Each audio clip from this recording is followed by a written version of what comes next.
Kwenye chaneli ya Mwanga wa Maisha, tunawakaribisha kwenye simulizi itakayowaacha mkihema.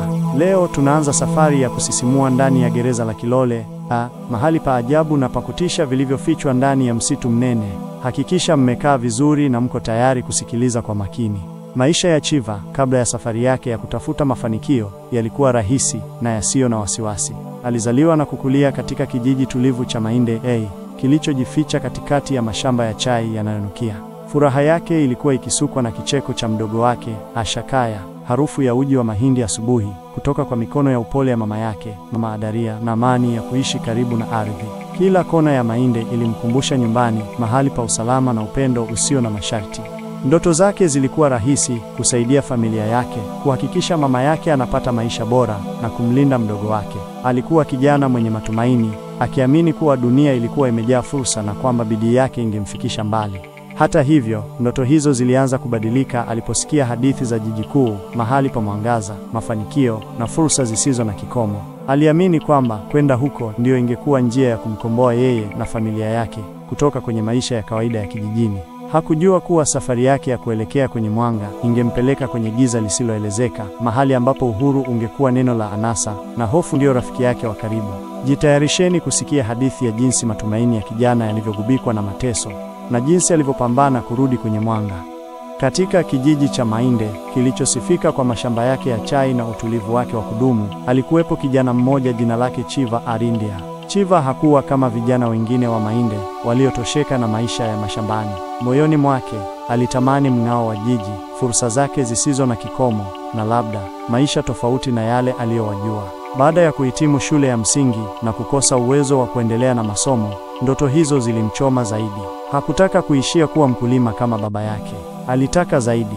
Siku moja, akiwa amechoshwa na ukata na ndoto za maisha bora, Chiva alichukua uamuzi mzito wa kuondoka Mainde na kuelekea jiji la mbali. Hakujua mtu wala hakuwa na anwani ya kukaa. Akifikiria kuwa ujana wake na nguvu zake zingemfungulia milango, aliondoka na matumaini mengi na mfuko mdogo wa nguo. Maisha ya jiji, hata hivyo, hayakuwa kama alivyoyawazia. Kelele za magari, kasi ya maisha na sura za watu waliokuwa na haraka zilimchanganya. Kila mlango aliogonga ulijibiwa kwa hapana. Kila kazi aliyoomba ilimkatia tamaa. Siku zikayoyoma na kuwa wiki zikawa miezi. Matumaini ya Chiva yakafifia kama mshumaa unaoelekea kuzimika. Alijikuta akilala kwenye barabara chafu, akishiriki chakula cha mabaki na panya, na kuwa sehemu ya kundi la watu wa mtaani wasio na makazi. Ndoto yake ya maisha bora ilibadilika kuwa jinamizi la kila siku. Baridi ya usiku, njaa kali na macho ya huruma au dharau kutoka kwa wapita njia yakawa marafiki zake wa karibu. Usiku mmoja, baada ya siku ndefu ya kutafuta chochote chakula na kukosa, Chiva alilala chini ya mti mkongwe pembeni mwa soko. Alikuwa amechoka sana kiasi kwamba hakuweza hata kufikiria. Ndoto zake zote zilikuwa zimevunjika vipande vipande. Alipolala usingizi mzito, usingizi huo ulikuwa tofauti. Kulikuwa na hisia ya ajabu ya kuzunguka, kana kwamba alikuwa akisafirishwa. Hakuweza kutambua chochote, giza zito lilimfunika. Alipoamka, hakuwa tena chini ya mti. Badala yake, alijikuta amelala sakafuni baridi, yenye unyevunyevu. Alifungua macho polepole, akajaribu kuzoea giza nusunusu lililokuwa limetawala chumba hicho. Ukuta wa mawe mazito ulimzunguka. Kulikuwa na harufu ya unyevunyevu, ukungu na kitu kingine kisichoelezeka, harufu ya hofu. Chiva alijinyanyua polepole, akihisi maumivu kila mahali. Moyo wake ulianza kumpiga kwa kasi. Alipopiga macho yake, alianza kutambua mazingira yake. Hakuwa katika chumba cha kawaida. Ilikuwa ni jumba la gereza, lakini sio gereza la kawaida. Hakukuwa na minyororo mingi wala milango ya chuma yenye nondo nyingi kama alivyowahi kuona kwenye filamu. Badala yake, kulikuwa na kuta ndefu zenye mawe makubwa, milango ya mbao iliyopasuka, na usiku ulikuwa umejaa sauti za ajabu kutoka nje, mingurumo ya wanyama wa porini. Chiva alipigwa na butwaa.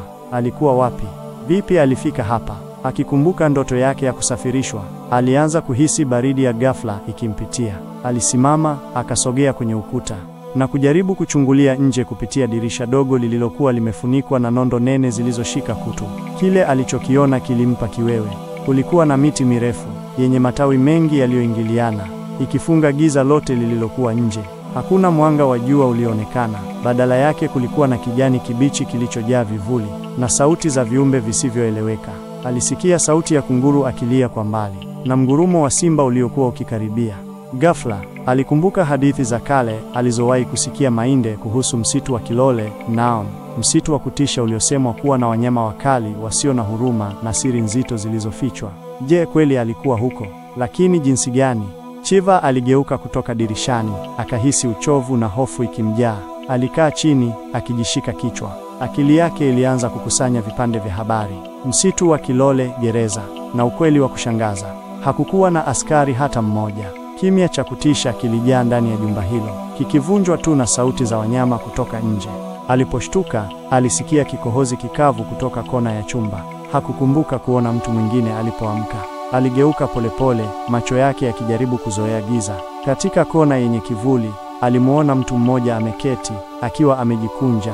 Macho yake yalikuwa mekundu na alionekana dhaifu. "Nani wewe?" Chiva aliuliza kwa sauti ya kutetemeka. Mtu huyo alinyanyua kichwa polepole, akamwangalia Chiva kwa macho yasiyoelezeka. "Karibu kwenye Kilole," alisema kwa sauti iliyotoka puani, kana kwamba hakuwa ametumia sauti yake kwa muda mrefu. "Jina langu ni Kiputo." Moyo wa Chiva ulishuka. Kulikuwa na wengine. Walikuwa wangapi? Na nini kilikuwa kikiendelea hapa? Maswali mengi yalianza kumzonga kichwani.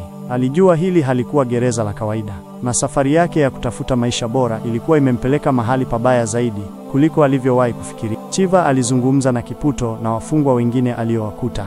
Saje, mzee mwenye busara na macho yaliyojaa huzuni. Amosi, kijana mwembamba aliyekuwa kimya sana.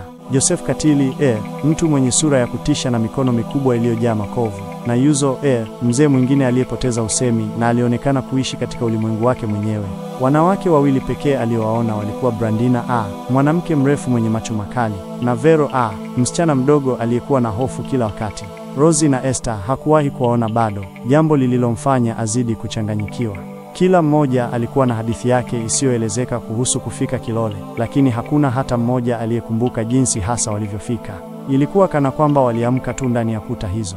Ukosefu wa walinzi ulizidi kuwatisha kuliko uwepo wao ungekuwa. Ni nani aliyewafunga hapa? Na kwa nini? Chiva hakuweza kukubali hatima yake. Usiku mmoja, wakati wengine walikuwa wamelala usingizi mzito, aliinuka kwa tahadhari. Alikuwa amekaa macho kwa saa kadhaa, akisikiliza sauti za msitu. Miungurumo ya wanyama ilikuwa ya mara kwa mara, ikikumbusha hatari iliyokuwa nje. Lakini hofu ya kubaki ndani ya gereza hili la ajabu ilikuwa kubwa zaidi. Alisogea taratibu kuelekea kwenye mlango mkuu ambao ulikuwa umefungwa kwa mnyororo mnene ulioshika kutu na kufuli kubwa. Kwa bahati, siku moja alikuwa ameokota kipande cha chuma kilichochongoka kutoka sakafuni. Alitumia muda mwingi kwa siri kukichonga na kukinoa. Sasa, kwa mikono inayotetemeka, alianza kujaribu kufungua kufuli. Ilimchukua muda mrefu, na kila mlio mdogo wa chuma ulionekana kuwa mkubwa katika ukimya wa usiku. Jasho lilimtoka, na moyo wake ulikuwa ukidunda kwa kasi kama ngoma. Hatimaye, kwa sauti ndogo ya kliki, kufuli lilifunguka. Alilaza chini kwa uangalifu, kisha akaanza kushughulikia mnyororo, akiulegeza taratibu kutoka kwenye pini zake. Baada ya muda mrefu ulioonekana kama umilele, mlango ulilegea. Chiva aliuvuta polepole, ukitoa sauti ya mlango unaokwaruza. Alisimama kwa muda, akisikiliza kwa makini kama kuna mtu ameamka. Ukimya uliendelea kutawala ndani. Akafungua mlango kidogo tu, akichungulia nje. Giza lilikuwa zito, limepenyezwa na mwanga hafifu wa mwezi uliokuwa umejificha nyuma ya mawingu meusi. Harufu nzito ya udongo, mvua, majani yanayooza, na kitu kingine, harufu ya nyama mbichi ilimuingia puani. Sauti za msitu zilikuwa wazi zaidi hapa, mstari wa milio ya wadudu, ndege wa usiku, na mgurumo wa mbali ambao ulisababisha damu yake kuganda. Kwa hofu na matumaini, Chiva aliteleza nje ya mlango. Alisimama kwa muda, akizunguka macho yake kujaribu kuona chochote kwenye giza. Mbele yake, kulikuwa na njia nyembamba iliyopotea kwenye msitu mnene. Miti mirefu ilisimama kama majitu meusi, matawi yao yakiwa yameungana juu, yakifunga anga. Chini, aliona vichaka vyenye miiba na mimea mingine isiyojulikana ikisongamana. Alichukua hatua moja mbele, kisha nyingine. Alianza kusikia kukanyaga kwa majani makavu chini ya miguu yake, sauti ambayo ilionekana kuwa kubwa sana katika ukimya huo. Ghafla, alisimama ghafla, macho yake yalikuwa yameganda kwenye kitu kilichokuwa mbele yake kwenye njia. Katika mwanga hafifu wa mwezi ulioanza kuchomoza kidogo, aliweza kuona macho mawili yanayoangaza gizani. Hayakuwa macho ya kawaida, yalikuwa makubwa, ya njano, na yaling'aa kwa uchu wa damu. Kabla hajatambua ni mnyama gani, alisikia gunia zito likitoka kwenye koo lake, mgurumo wa chui. Hofu ilimpiga kama umeme. Aliganda kwa muda, akishindwa hata kupumua. Chui huyo alikuwa amesimama tulihi, akimwangalia kwa makini, tayari kumrukia. Chiva aliweza kuona meno yake makali na makucha yake yaliyochongoka. Pale pale, akili yake ilifanya kazi kwa kasi. Alijua hakuwa na nafasi dhidi ya mnyama huyu mkali katika msitu huu usio na huruma. Hakuwa na silaha wala pa kujificha. Kutoroka kwake kulikuwa kumempeleka moja kwa moja kwenye taya za mauti. Bila kufikiria mara mbili, Chiva aligeuka mbio, akirudi ndani ya gereza kwa kasi aliweza. Alisikia mgurumo mwingine nyuma yake, uliokuwa karibu zaidi sasa. Matawi yalimpiga usoni na mikononi, lakini hakujali. Lengo lake lilikuwa moja tu, mstari wa kurudi salama ndani.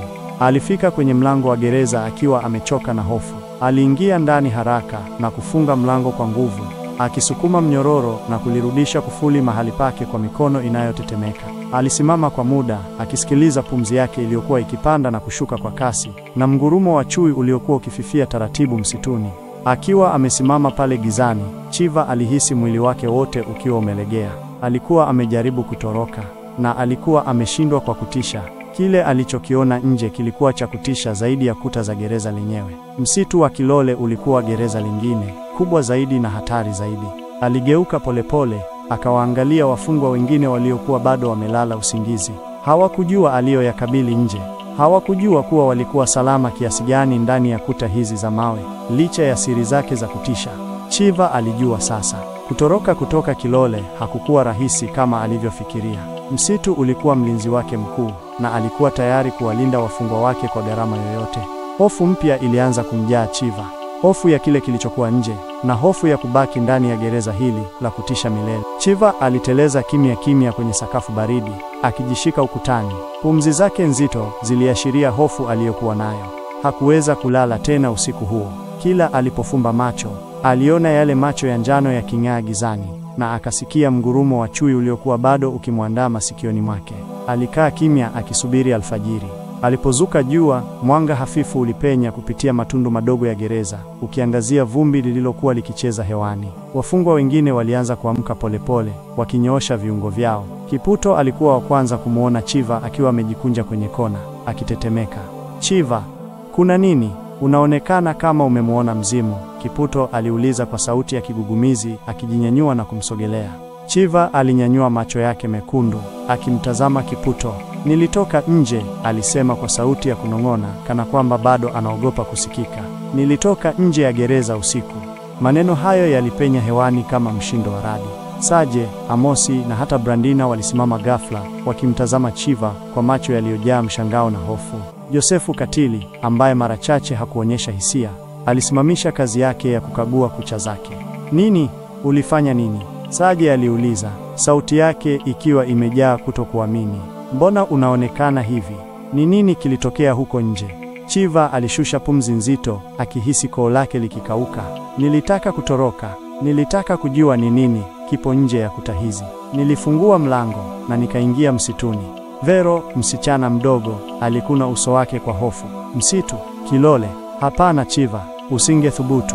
"Nilikuthubutu," Chiva alijibu, macho yake yakiangalia mbali, kana kwamba anaona tena yale matukio. Kulikuwa na giza nene na sauti za kutisha.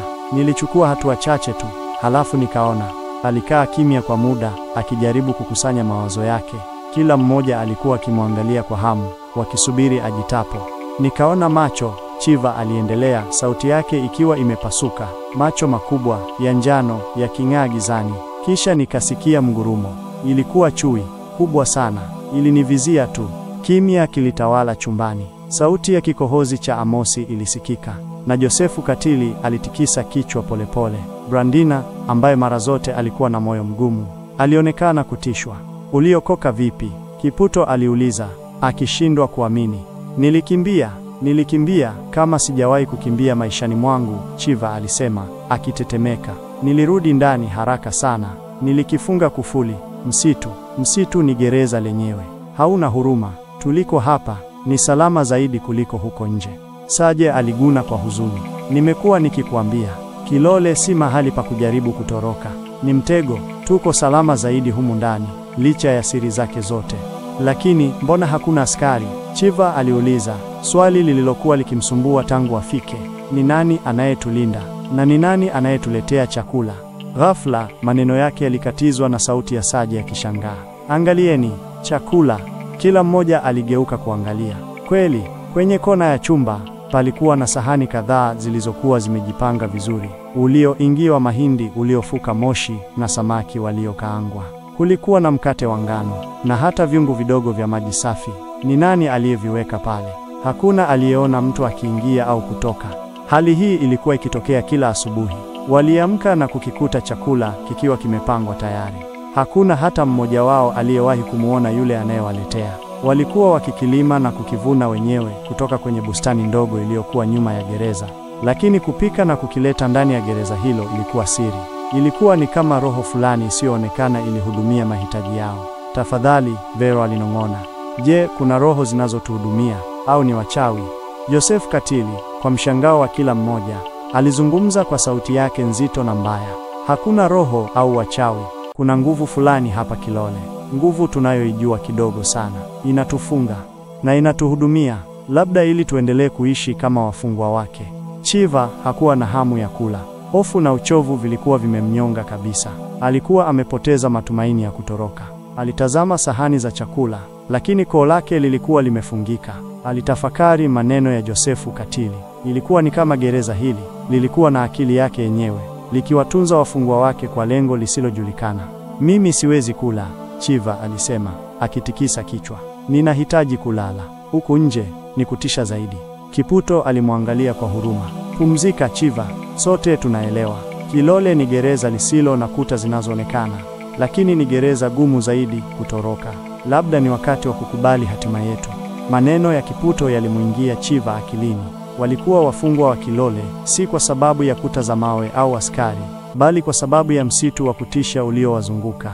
Hatari iliyokuwa nje ilikuwa kubwa kuliko adhabu yoyote walioweza kupewa ndani ya gereza hilo. Usiku uliofuata jaribio lake la kutoroka ulikuwa mrefu na mchungu kwa Chiva.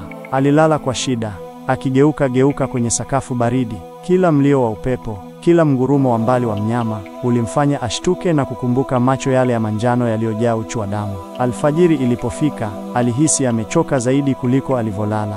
Hakuweza kukaa tena na wengine. Alijitenga. Akaketi kwenye kona ya giza, akijikunja na kujaribu kuficha machozi yaliyokuwa yakimbubujika. Picha za maisha yake huko Mainde zilianza kumjia akilini. Alimkumbuka Mama Adaria, mama yake mpendwa, mwenye tabasamu la upole na mikono iliyojaa upendo. Alimuona akimshika mkono mdogo wa Asha, mdogo wake wa kike, mwenye macho meusi na tabasamu la kung'aa, wakicheza kwenye mashamba ya chai. Mama Adaria, Asha, Chiva alinong'ona, sauti yake ikiwa imejawa na maumivu. Niliwaacha nikiwatafuta maisha bora, na sasa niko hapa, gereza hili lisilo na askari, katikati ya msitu wa wanyama wakali. Je, mtajua niko wapi? Je, mtajua kinachonipata? Machozi yalishuka mashavuni mwake, yakichanganyika na vumbi na uchafu wa gereza. Alihisi upweke mkubwa, upweke uliouma kuliko baridi au njaa. Ndoto zake za ujana, matumaini yake yote, yalikuwa yamegeuka kuwa majivu. Alikuwa amechoka kupigana, amechoka kutoroka, amechoka kuwaza. Kiputo Mise mwenye busara alimuona Chiva akilia. Alimfuata taratibu, akaketi karibu yake. Chiva alianza, sauti yake ikiwa imejaa huruma. Ninaelewa maumivu unayoyapitia. Kila mmoja wetu hapa ana hadithi kama yako. Hadithi za kuacha nyuma walichokipenda, tukijaribu kutafuta kitu bora, na kujikuta tumekwama hapa Kilole. Saje, mzee mwingine, alikuja pia. Mimi niliacha familia yangu ya watoto 5 na mke wangu. Nilikuwa mfanyabiashara mdogo, niliota kuwajengea nyumba bora. Siku moja niliamka na kujikuta niko hapa. Miaka nimeipoteza humu ndani. Kila asubuhi ninafikiria nyuso zao. Ninafikiria kile ambacho wanakipitia sasa bila mimi. Saje alishusha pumzi nzito, akifuta tone la machozi lililokuwa likitiririka. Brandina Ada, mwanamke mrefu na mwenye macho makali, alisogea karibu. Licha ya sura yake ngumu, kulikuwa na huzuni iliyofichwa machoni pake. Mimi niliachana na kijiji changu kwa sababu ya ugomvi wa ardhi. Nilitaka kuanza maisha mapya sehemu nyingine. Niliacha mama yangu mzee na dada zangu wadogo. Walitegemea mimi. Kila usiku najiuliza kama bado wako salama, kama wanakumbuka, lakini hatuwezi kufanya chochote. Kilole kimetufunga. Amosi, kijana aliyekuwa kimya sana, alinyanyua kichwa. Mimi nilikuwa na ndoto ya kuwa mwalimu. Niliacha wazazi wangu wakulima ili kusoma jiji.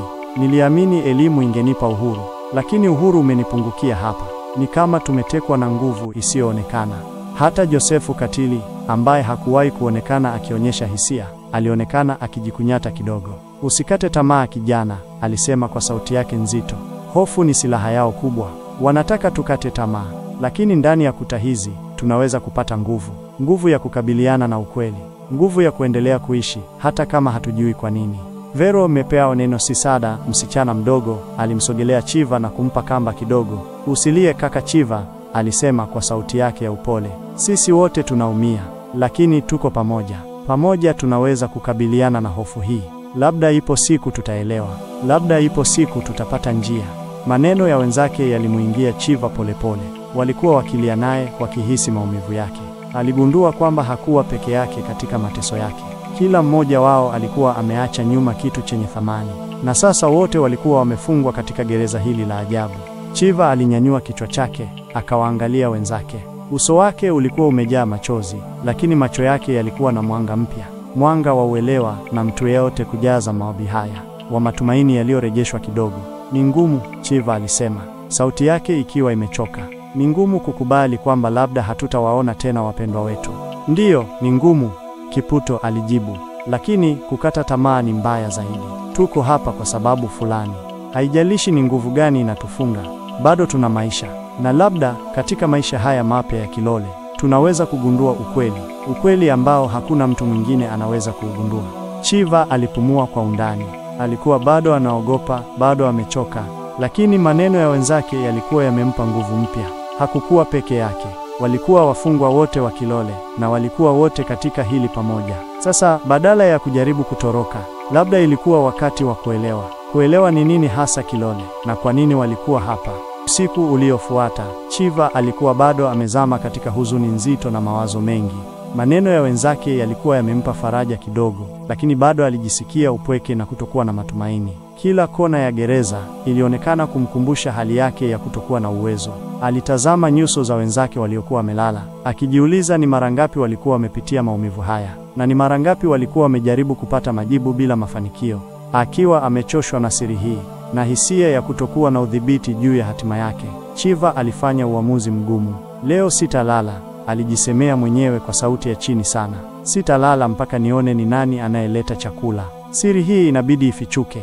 Aliketi kimya kwenye kona yake, akijifanya amelala huku akifungua macho yake kidogo na kuangalia huku na huko. Saa zilipita polepole. Sauti za msitu zilionekana kuwa wimbo wa usingizi kwa wengine, lakini kwa Chiva zilikuwa ni ukumbusho wa hatari iliyokuwa nje na motisha ya kujua zaidi kuhusu hatari iliyokuwa ndani.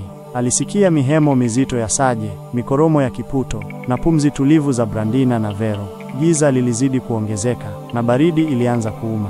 Kama saa za usiku wa manane zilivyotangulia, ukimya uliokuwa umetawala ulianza kuvunjika. Chiva alisikia sauti ndogo, kama ya mlango ukifunguliwa kwa tahadhari. Alifumbua macho yake kabisa. Mwanga hafifu uliokuwa ukitoka sehemu isiyojulikana ulianzia kuangazia chumba polepole. Moyo wake ulianza kumpiga kwa kasi, ukitoa mdundo mkubwa masikioni mwake. Kisha alimuona mtu mmoja wa kawaida kabisa. Aliingia ndani ya chumba, akitembea kwa unyenyekevu mkubwa. Hakuwa na sare ya askari wala silaha. Alikuwa amevaa nguo chafu zilizopasuka, na uso wake ulikuwa umejaa uchovu na mikunjo. Mikononi mwake alibeba sahani za chakula na vyungu vidogo vya maji. Alikuwa akitembea kwa siri kubwa, akijaribu kutotoa sauti. Mtu huyo aliweka chakula chini kwa uangalifu, akapanga sahani kwa utaratibu ule ule Chiva alivyokuwa akiviona kila asubuhi. Kila harakati ilifanyika kwa utulivu wa hali ya juu. Chiva alitazama, akishangaa. Hakuna askari, hakuna mlinzi, bali mtu wa kawaida kabisa ambaye alionekana kuwa amechoka kama wao. Chiva alishusha pumzi, akikusanya ujasiri wote aliokuwa nao. Alipomuona mtu huyo akimaliza kuweka chakula na kugeuka kuelekea mlango, alichukua hatua haraka. Simama, Chiva alinguruma, sauti yake ikiwa imejaa hasira na uchungu. Mtu huyo alishtuka. Sahani moja aliyokuwa ameishika ilidondoka na kuvunjika vipande vipande, ikitoa sauti kubwa iliyoamsha wafungwa wengine. Macho yake yalipanuka kwa hofu na akaanza kutetemeka. Wafungwa wengine walianza kuamka, wakikusugua macho yao na kutoa mihemo ya kushangaa. Walimuona Chiva amesimama mbele ya mtu huyo, akiwa amemshika mkono kwa nguvu. Wewe ni nani? Chiva aliuliza, akibana mkono wa mtu huyo. Ni nani anayetufunga hapa? Kwa nini tuko hapa? Kwa nini unatuletea chakula kama wanyama? Sema ukweli. Sauti yake ilikuwa imejaa maumivu ya miaka mingi ya kutokuwa na majibu. Mtu huyo alitetemeka zaidi, akajaribu kujikomboa kutoka kwa mtego wa Chiva. Uso wake ulikuwa umefifia na midomo yake ilianza kutetemeka.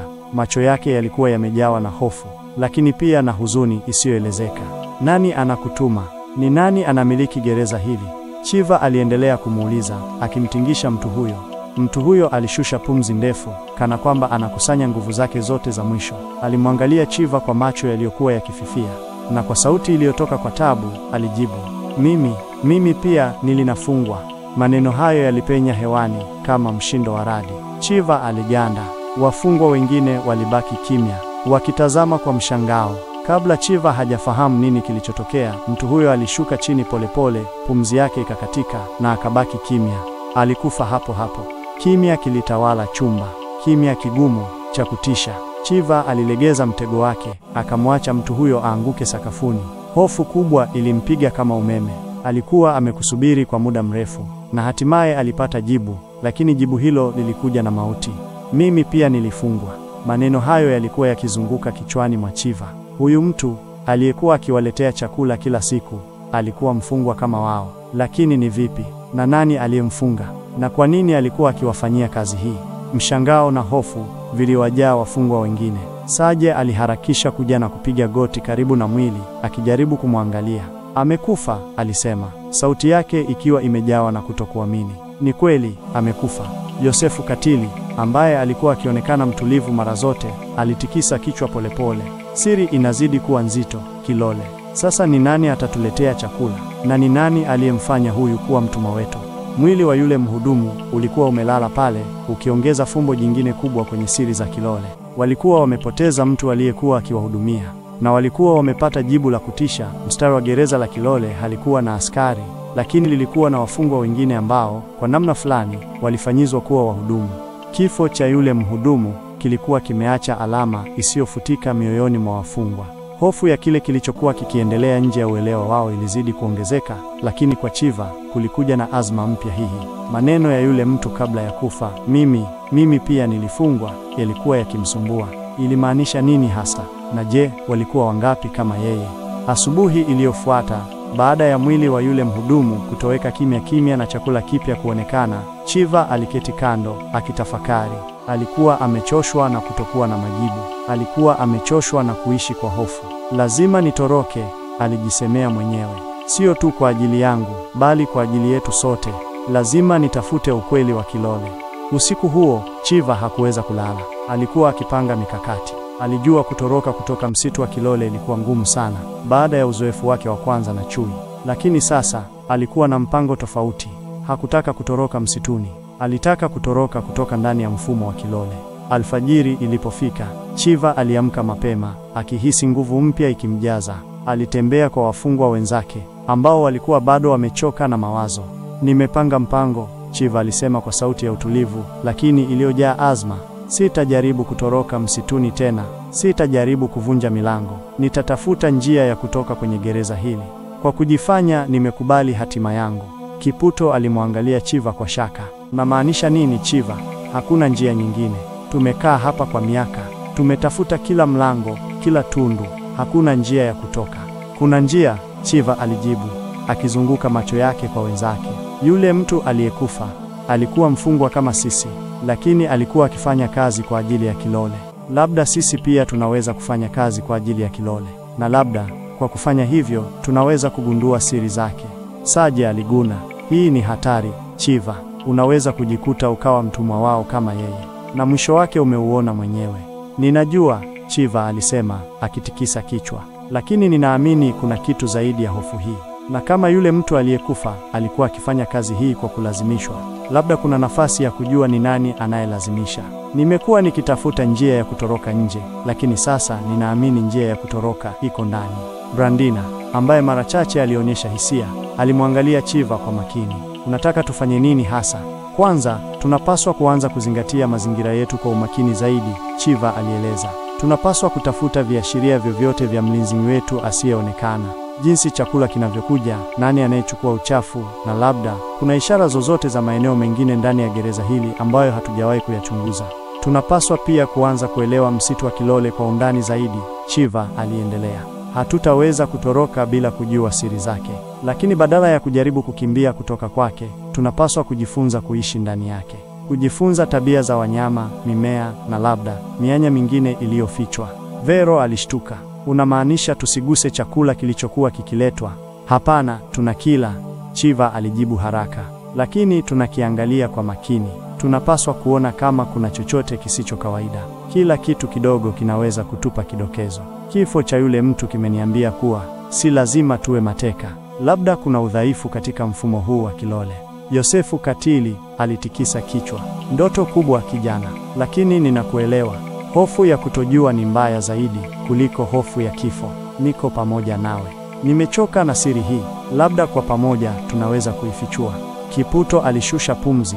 Nami pia, nimepoteza matumaini kwa muda mrefu, lakini maneno yako yameniashia mwanga kidogo. Tutajaribu, lakini ni lazima tuwe makini sana. Kilole kinaweza kuwa na macho na masikio kila mahali.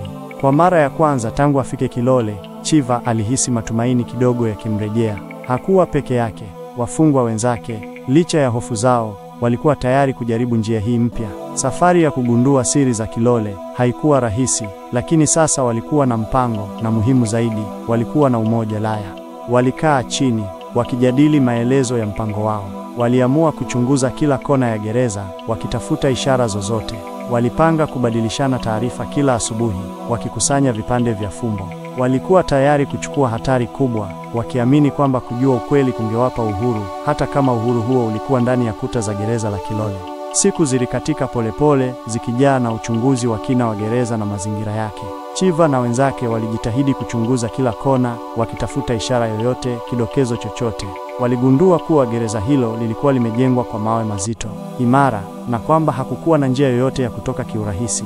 Kila dirisha lilikuwa limefungwa na nondo nene, na milango ilikuwa imara ajabu. Kadri siku zilivyozidi kwenda, ukweli mchungu uliendelea kuwajia. Walijikuta wamezungukwa na msitu mkubwa, usiopenyeka, ambao hawakuujua kabisa.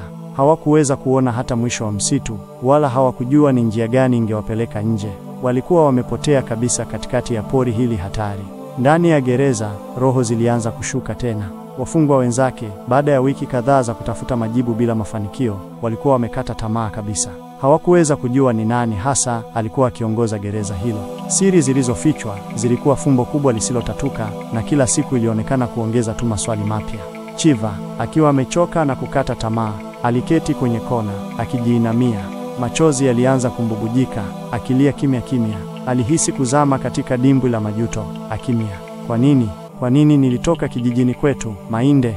Alijisemea mwenyewe, sauti yake ikiwa imejawa na maumivu makali. Kwa nini niliacha mama yangu Adaria na mdogo wangu Asha? Nilitafuta maisha bora mjini, lakini nimekutana na haya yote. Hofu, upweke, na sasa nimefungwa hapa katika gereza hili la kutisha, katikati ya pori lisiloeleweka. Ingekuwa heri ningebaki Mainde, ningekuwa salama. Alianza kukumbuka harufu ya chai shambani, kicheko cha Asha, na mikono ya upole ya mama yake. Sasa alikuwa amezungukwa na harufu ya unyevunyevu na ukungu wa gereza, na sauti za wanyama wakali wa msitu. Alihisi amepoteza kila kitu. Brandina, ambaye alikuwa akimwangalia Chiva kwa muda, aliona hofu na maumivu yaliyokuwa yakimtafuna. Alimfuata polepole, akaketi karibu naye. Chiva, Brandina alianza, sauti yake ikiwa imejawa na huruma isiyo ya kawaida. Ninaelewa unachopitia. Mimi pia nilitoka kijijini kwetu. Nilikuwa na ndoto zangu mwenyewe za maisha bora, za kuanza upya. Niliacha kila kitu nyuma, nikielekea mjini.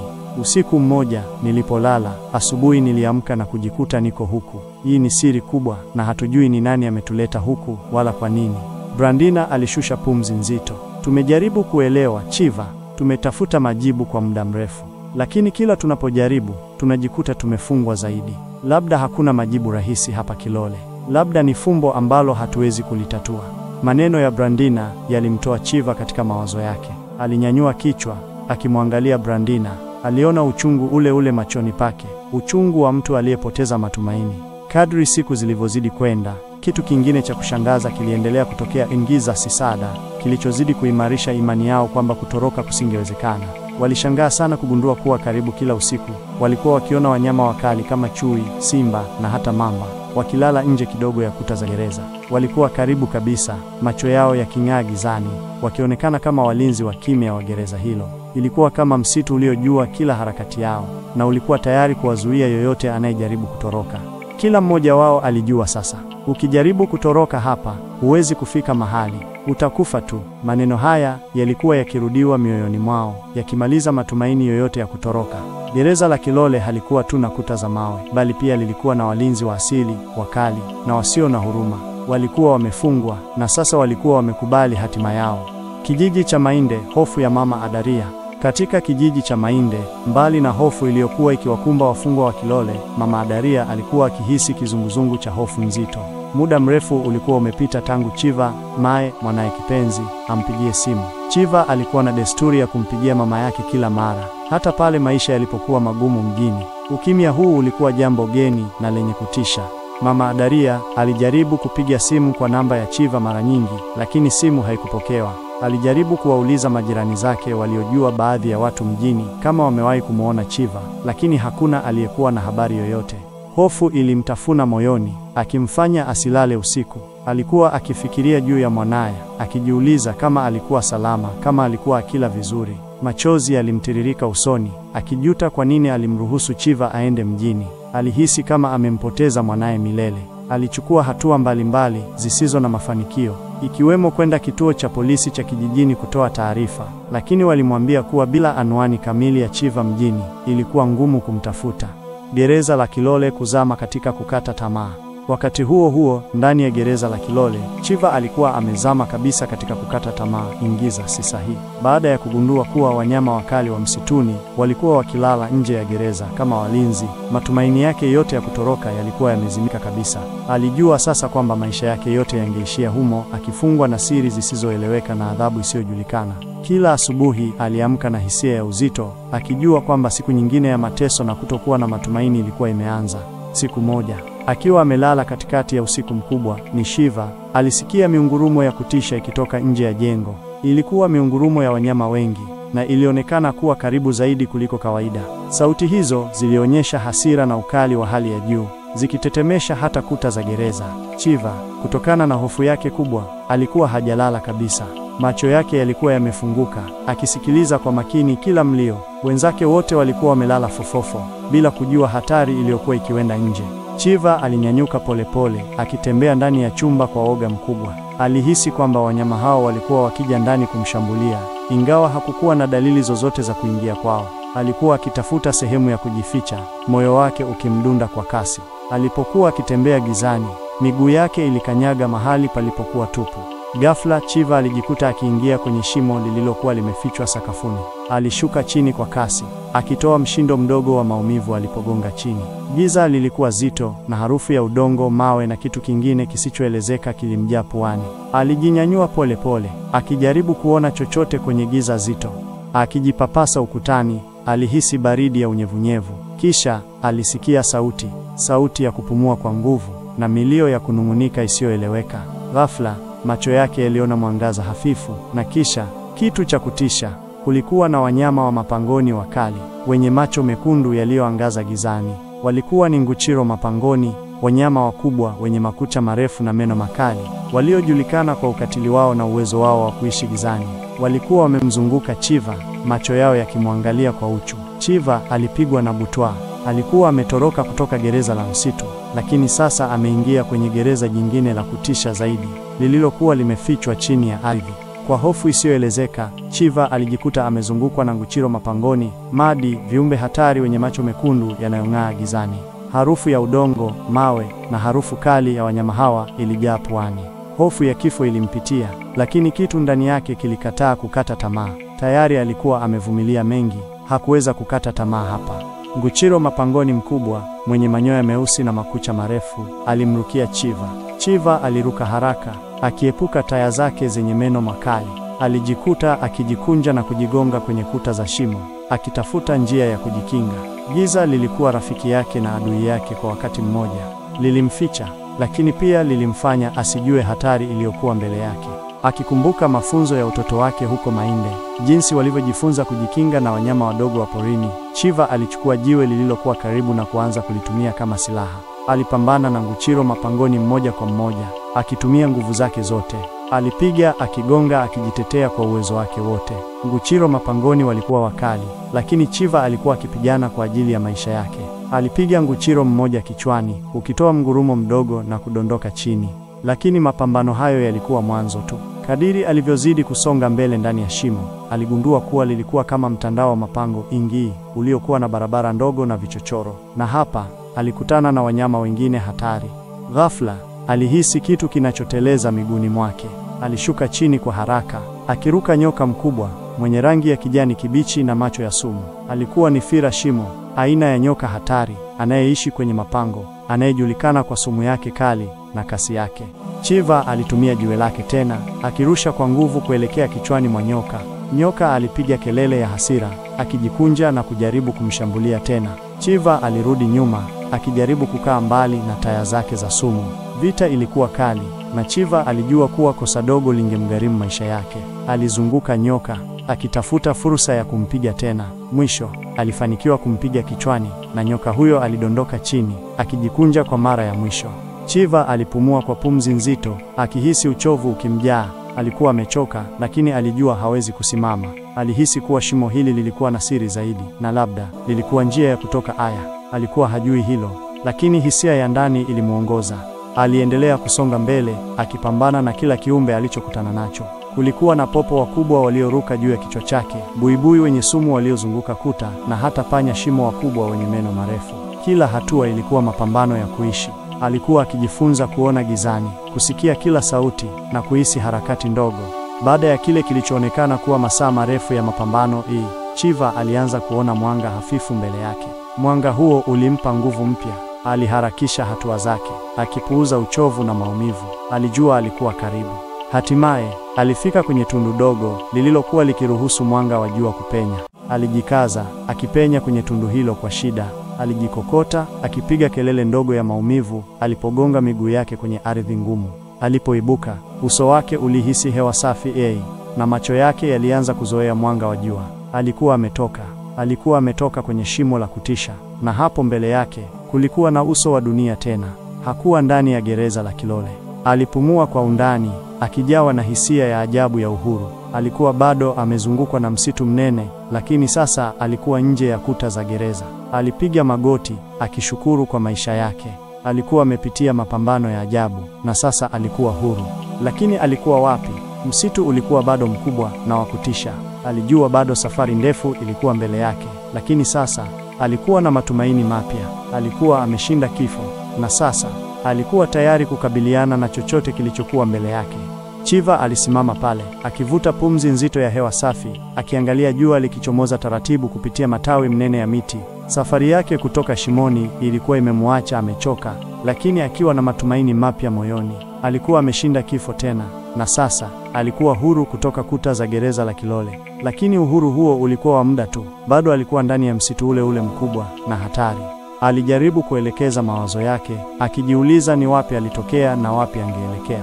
Msitu ulikuwa na miti mirefu isiyohesabika, na njia hazikuonekana. Alikumbuka hadithi za wazee wa Mainde kuhusu misitu mikubwa na siri zao. Alijua hawezi kukaa pale. Chiva alianza kutembea, akifuata mwelekeo wa jua, akiamini kuwa ingempeleka kwenye ustaarabu. Kila hatua ilikuwa chungu, mwili wake ukiwa umejaa michubuko na maumivu kutoka kwenye mapambano ya shimoni. Alikuwa na njaa kali, na kiu ilikuwa ikimsumbua. Alitafuta maji, akipiga magoti kwenye vijito vidogo alivyovikuta, akivuta pumzi ya maji baridi na safi. Siku ilipita polepole, na Chiva alitembea bila kukoma, akiepuka sauti za wanyama na kutafuta njia ya kutoka. Alilala kwenye mti mkubwa usiku, akihofia mashambulizi ya wanyama. Alipokuwa akijaribu kulala, alijiuliza ni nini kiliwapata wenzake waliobaki ndani ya gereza. Je, walijua alikuwa ametoroka? Na je, walikuwa salama? Asubuhi iliyofuata, aligundua kitu cha kushangaza. Kadri alivyozidi kuondoka kwenye eneo la gereza, msitu ulianza kubadilika. Miti ilianza kuwa michache, na kulikuwa na njia ndogo ndogo zilizokuwa zikionekana. Alihisi kuwa alikuwa akikaribia ukingo wa msitu. Ghafla, Chiva alisikia sauti za watu. sauti za kicheko na mazungumzo zilizokuwa zikikaribia. Moyo wake ulianza kumpiga kwa kasi ya ajabu. Alijificha haraka nyuma ya kichaka kikubwa, akichungulia kwa tahadhari. Aliona wanawake wawili wakiwa wamebeba kuni kichwani, wakicheka na kuzungumza. Mmoja wao alikuwa Zawadi na mwenzake alikuwa Sanyinyi. Walikuwa wamevalia nguo za Kitanzania, wakionekana kama wakazi wa vijijini. Chiva alitaka kuwaita, lakini alishika nafasi yake. Alihitaji kuwa makini. Angejuaje kama walikuwa marafiki au maadui? Alipoona wanawake hao wakipita, Chiva alifuata kwa siri, akihakikisha hawamuoni. Walikuwa wakielekea kwenye njia pana iliyoonekana wazi. Alipokanyaga kwenye njia hiyo, alihisi utulivu mkubwa. Hakuwa tena ndani ya msitu mnene wa kutisha. Baada ya kutembea kwa muda, alianza kuona nyumba za udongo kwa mbali. Moshi ulifuka kutoka kwenye paa zao na harufu ya chakula ilimfikia puani. Alijua alikuwa amefika. Alikuwa amefika kwenye kijiji cha Mindu. Chiva alijihisi dhaifu, lakini alijikaza. Alitembea polepole kuelekea kijijini, akihisi macho ya watu yakimwangalia. Walikuwa wakimwangalia kwa mshangao, uso wake ukiwa umejaa uchafu, nguo zake zikiwa zimepasuka na macho yake yakiwa mekundu. Rego Jeuli, mzee mmoja mwenye ndevu nyeupe na sura ya hekima, alimsogelea Chiva. "Kijana, umetoka wapi? Unaonekana kama umetoka kuzimu." Chiva alishindwa kujibu. Alikuwa amechoka sana. Alipoteza fahamu na kudondoka chini.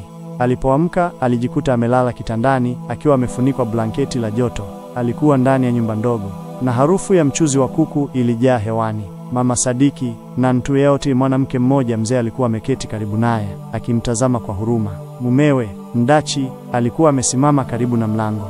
"Mimi naitwa Mama Sadiki," mwanamke huyo alisema kwa sauti ya upole. "Mimi na mume wangu Mdachi tulikukuta njiani. Ulikuwa umedhoofika sana. Uko salama sasa?" Chiva alijaribu kuzungumza, lakini sauti haikutoka. Alijaribu kukumbuka yote aliyoyapitia: gereza la Kilole, mapambano shimoni na safari yake ndefu kupitia msitu.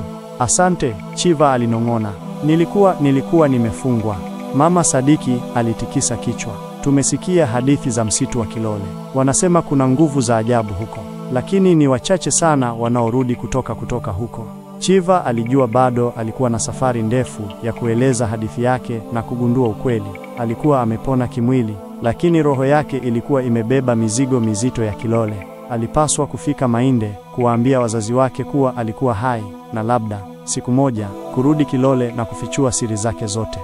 Baada ya siku chache za kupumzika na kupata nafuu kijijini Mindu, chini ya uangalizi wa Mama Sadiki na Mdachi Ain, Chiva alihisi nguvu zikimrejea. Alikuwa bado amechoka kiakili kutokana na yote aliyoyapitia, lakini nia yake ya kurudi nyumbani Mainde ilikuwa imara. Mama Sadiki na Mdachi walimpa nguo safi na chakula cha kutosha kwa safari yake. Rego Jeuli alimpa maelekezo ya jinsi ya kufika Mainde, ingawa kijiji hicho kilikuwa mbali sana. Safari ya kurudi Mainde ilikuwa ndefu na yenye changamoto, lakini Chiva alikuwa amebadilika.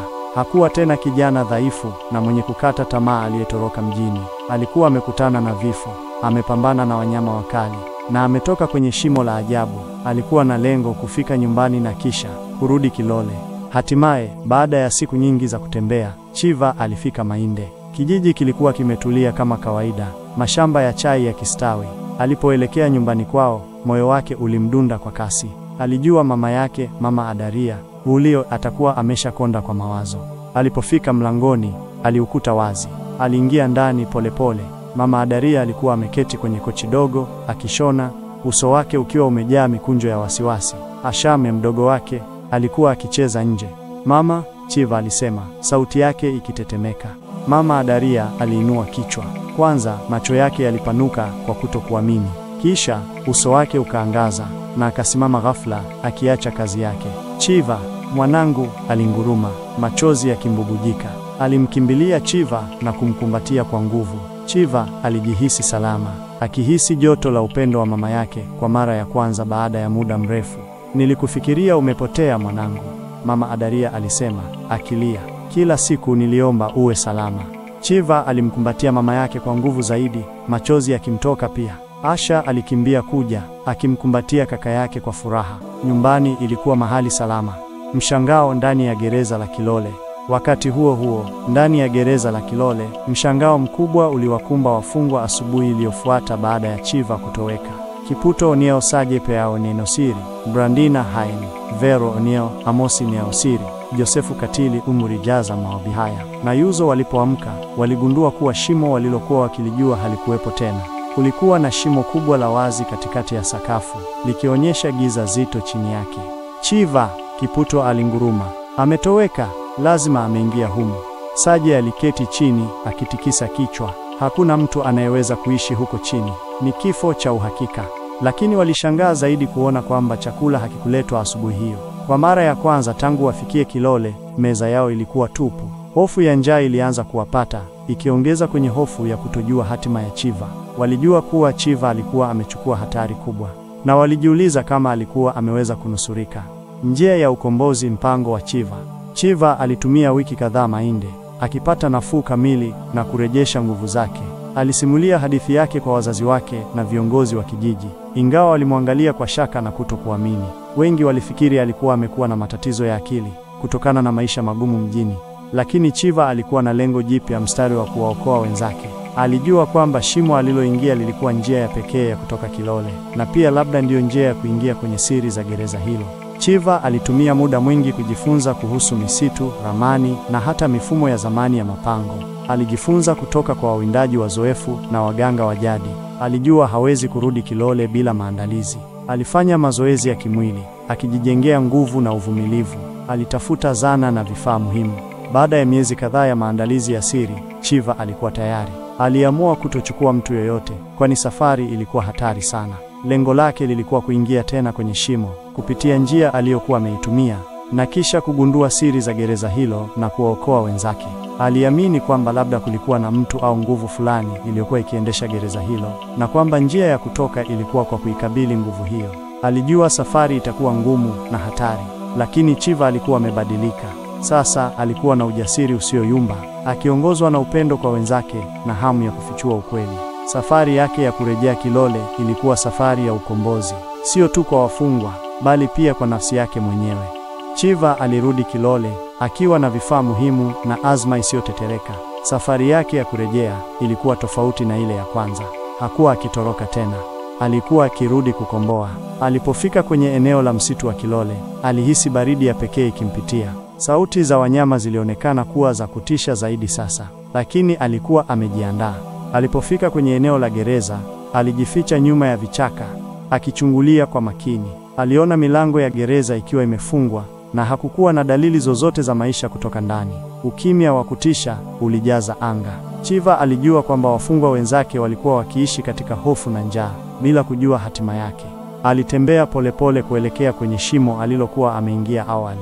Lilikuwa bado wazi, likionyesha giza zito chini yake. Bila kusita, Chiva alijishusha polepole, akitumia kamba aliyoleta. Harufu ya udongo na wanyama wa mapangoni ilimjaa puani tena, lakini sasa hakuwa na hofu. Alikuwa tayari kwa mapambano. Ndani ya shimo, nguchiro mapangoni walikuwa wengi zaidi kuliko alivyowakumbuka. Walimrukia mara moja, macho yao mekundu yakilenga. Chiva alichomoa kisu chake alichokuwa amejipatia, akipambana nao kwa nguvu zote. Alipiga, akichoma, akipambana kwa ustadi. Nguchiro mapangoni walikuwa wakali, lakini Chiva alikuwa na hasira ya kulipiza kisasi na hamu ya kuokoa. Alikabiliana nao mmoja baada ya mwingine, akijua kuwa kila ushindi ulimsogeza karibu na wenzake. Alipokuwa akisonga mbele, alikutana na fira shimo wengi zaidi, wakiteleza kwenye kuta na sakafu. Chiva alitumia mbinu zake mpya alizojifunza. Aliruka, akikwepa mashambulizi yao ya sumu, na akitumia fimbo ndefu aliyoleta kuwapiga. Mapambano yalikuwa makali, na Chiva alihisi damu yake ikichemka. Alikuwa akipigana si tu kwa ajili ya maisha yake, bali kwa ajili ya uhuru wa wenzake. Baada ya saa kadhaa za mapambano yasiyokoma, Chiva alifanikiwa kupitia mtandao wa mapango. Alikuwa amechoka sana, mwili wake ukiwa umejaa michubuko na majeraha, lakini alikuwa ameshinda. Hatimaye, aliona mwanga hafifu kutoka juu. Alikuwa amefika chini ya gereza. Akitumia kamba yake, Chiva alijikokota kwenda juu polepole, akijikaza kupita kwenye shimo. Alipofika juu, alijificha haraka, akichungulia ndani ya gereza. Kimya kilitawala. Hakukuwa na dalili za wanyama wakali nje ya jengo, jambo lililomshangaza. Chiva alitembea polepole ndani ya gereza. Alipofika kwenye chumba cha wafungwa, aliwaona Kiputo Ingiza Sisajeo, Brandina Ao, Vero Ingiza Sisara, Amosio, Josefu Katili Ingiza Sisara na Yuzo wakiwa wamejikusanya kwenye kona, wamechoka na kukonda. Walikuwa wamekata tamaa, macho yao yakiwa yamejaa njaa na hofu. Chakula hakikuwa kimeletwa kwa siku kadhaa, na walikuwa wakikabiliwa na kifo cha njaa. "Wapendwa wangu," Chiva alisema kwa sauti ya chini, akijaribu kuwadhibiti hisia zake. Wafungwa walianza kuinua vichwa vyao polepole. Kwanza walimwangalia Chiva kwa kutokuamini, wakizani walikuwa wakiona mzimu. Machozi yalianza kuwatoka walipomtambua. "Chiva, wewe ni mzima?" Saja alinguruma akijaribu kusimama. "Nimerudi kuwatoa hapa," Chiva alisema, uso wake ukiwa umejaa uchafu na damu, lakini macho yake yakimulika kwa matumaini. "Nimegundua njia ya kutoka. Shimo nililoingia ndiyo njia ya uhuru." Wafungwa walimkimbilia Chiva, wakimkumbatia kwa furaha na machozi. Walikuwa wamekata tamaa kabisa, lakini sasa Chiva alikuwa amerejea kama malaika wao wa ukombozi. "Lakini chakula," Vero alisema akilia.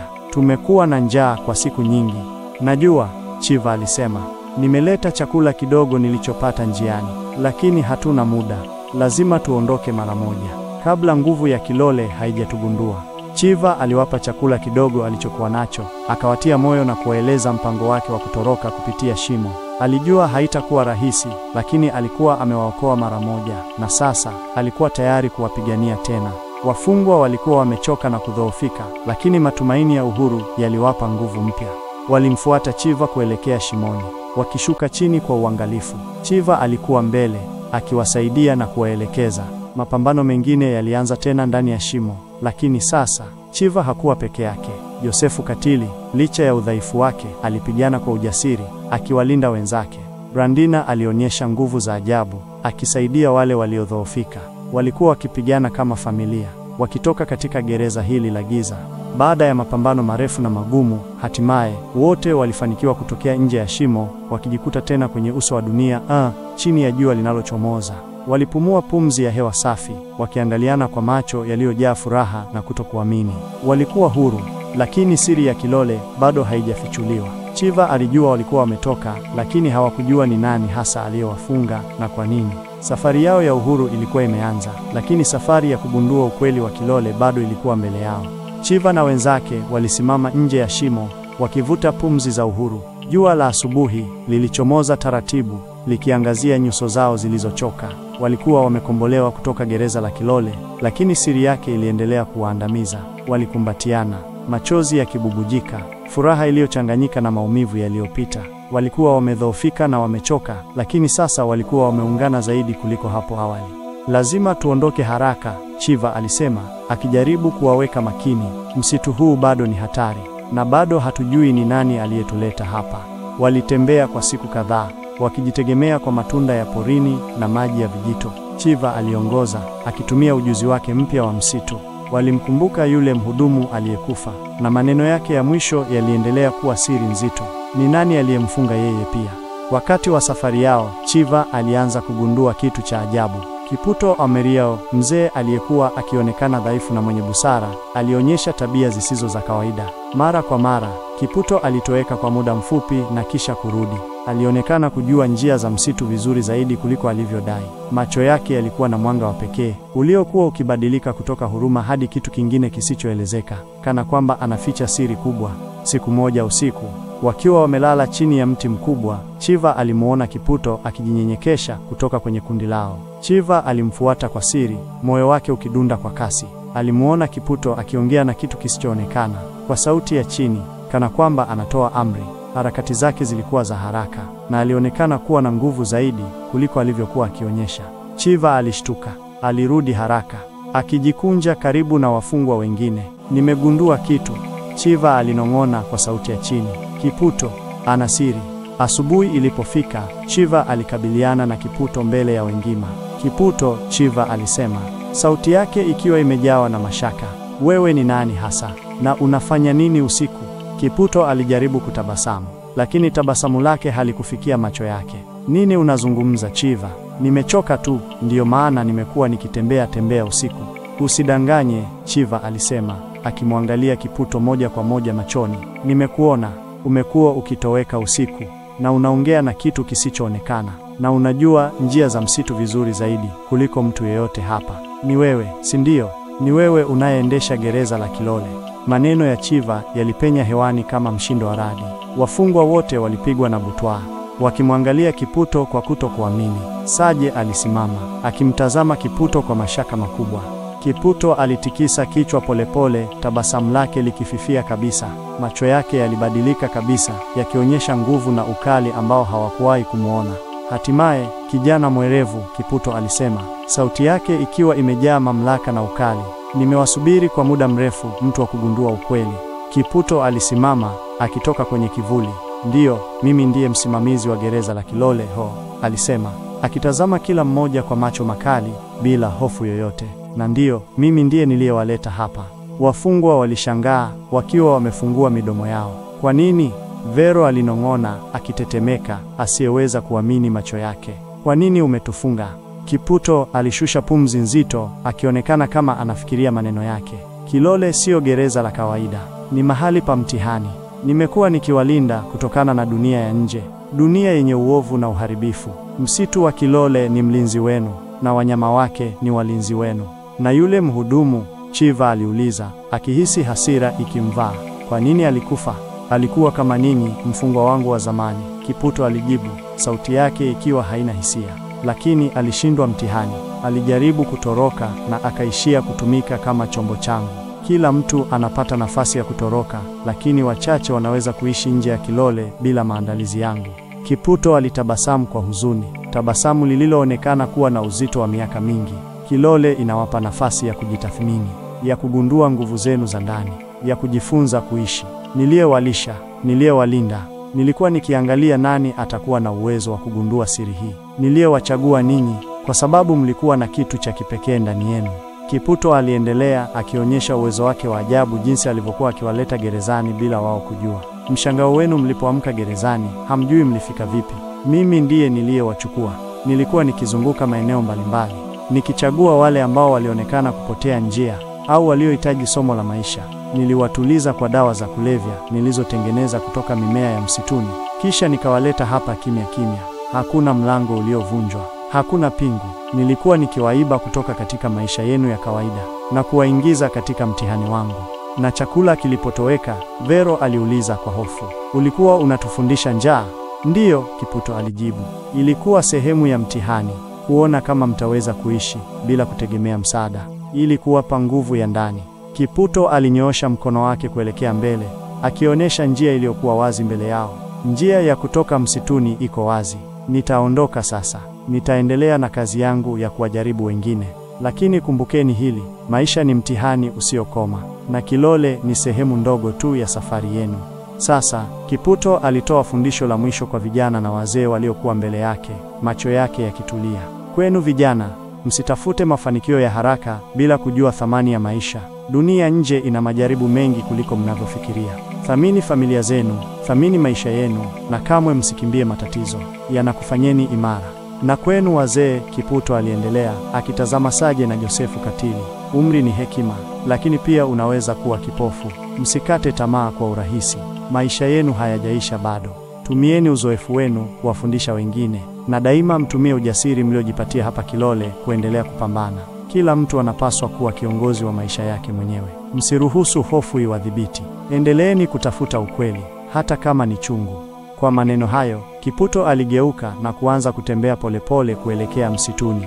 Hakuangalia nyuma. Alitoweka haraka kwenye macho yao, akirudi kwenye vivuli vya Kilole, akiliacha kundi la wafungwa wa zamani likiwa limepigwa na butwaa, wakishangaa ukweli wa kutisha waliokuwa wameugundua. Chiva na wenzake walikuwa wamebaini siri ya Kilole, siri ya gereza lisilo na askari, bali na msimamizi asiyeonekana aliyekuwa mfungwa mwenyewe, akitumia msitu kama mlinzi wake, na maisha yao kama sehemu ya mtihani wake. Walikuwa wamepitia mateso makali, lakini walikuwa wametoka wakiwa imara zaidi, na wakiwa na uelewa mpya wa maisha. Walikuwa wamekombolewa, na sasa walikuwa huru kuanza maisha yao mapya, wakiwa wamebeba siri za Kilole milele.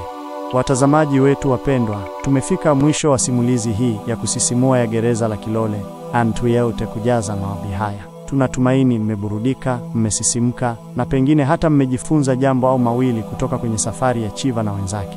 Ni hadithi iliyotukumbusha kuwa hata katika giza totoro kuna mwanga wa matumaini. Chiva alikumbana na majaribu makali, akapambana na hofu zake, na mwishowe akapata ukombozi, si tu kwa ajili yake, bali pia kwa wale alioacha nyuma. Tumejifunza kuwa maisha ni mtihani usio na mwisho, na kwamba nguvu ya kweli huweza kupatikana hata katika hali ngumu zaidi. Je, umeguswa na hadithi hii? Je, kuna sehemu yoyote iliyokuvutia zaidi? Tunapenda kusikia maoni yenu. Kabla hatujatengana kwa leo, tunaomba sana mtusaidie kwa kusubscribe chaneli yetu ya Mwanga wa Maisha hii.